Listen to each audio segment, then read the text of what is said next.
Hi, everybody. Ian Bremmer here, kicking off your week. A little quick take. Thought I would talk about Cuba, not a country we talk about all that often.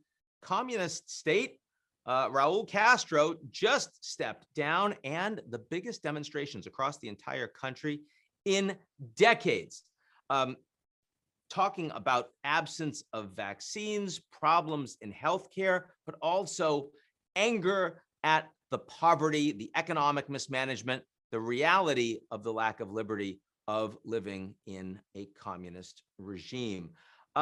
The Trump administration had put pretty significant sanctions back on after Obama tried to loosen up. I expect that this is going to make Cuba a bigger issue for lots of folks in the United States that would like to see the back of this Cuban regime. The question is, how does the United States try to address it? Does it shut the Cubans down even harder, make the country pay economically for the fact that they are treating their people so badly, or does it use this as an opportunity to open up? I'll tell you, I've actually done a fair bit of work on issues of sanctions and countries around the world, because there are two types of political stability. You have countries that are stable because they're open, like Canada or Germany or Japan or even the United States.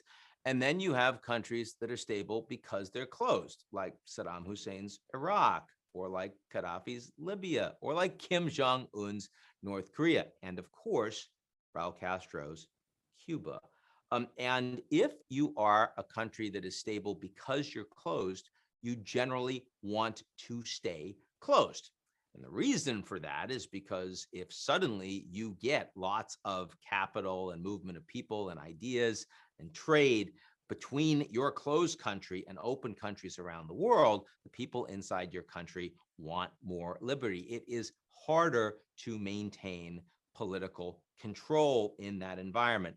We see that going on in Belarus with President Lukashenko. We've seen it going on in Cuba. It's why when the United States tries to move towards openness with Cuba, the Cuban government itself, they want the money, but they resist the idea of lots of foreign direct investment coming into Cuba because the United States is so much bigger. This is the advantage that the Americans have. It's not like the United States versus China, where you bring the Chinese into the WTO, but they're so large, they still have the ability to maintain significant controls over what their people see and do and experience. And increasingly, with technological controls surveilling the entire population, they can consolidate communist control, even though there is a level of state capitalism and private sector engagement in China.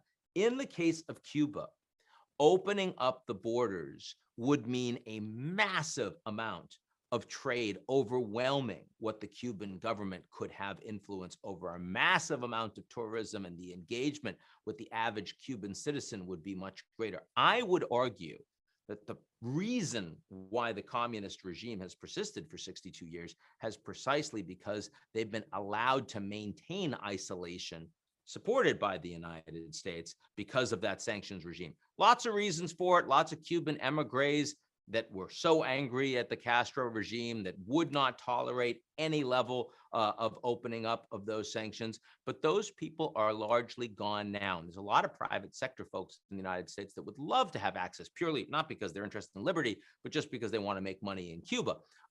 I would argue that if you were able to take advantage of the size and scale of the American economy, its investment capacity, its trade capacity, its demand for things like Cuban medical expertise and the doctors and nurses that could serve the American market. Frank, I mean, even the old Cuban vintage cars that would all be repaired and suddenly sold in the American market, the impact that would have for the Cuban political system would be immense. And I would suspect that you'd have a much quicker move towards regime change from the grassroots of the Cuban people, as opposed to the failed efforts by the CIA and others historically that never seemed to go all that well for the United States. Anyway, something to think about, certainly a debate we're going to have in a more direct way in the United States, because thousands of Cuban citizens are taking their lives in their hands by demonstrating across the country this weekend.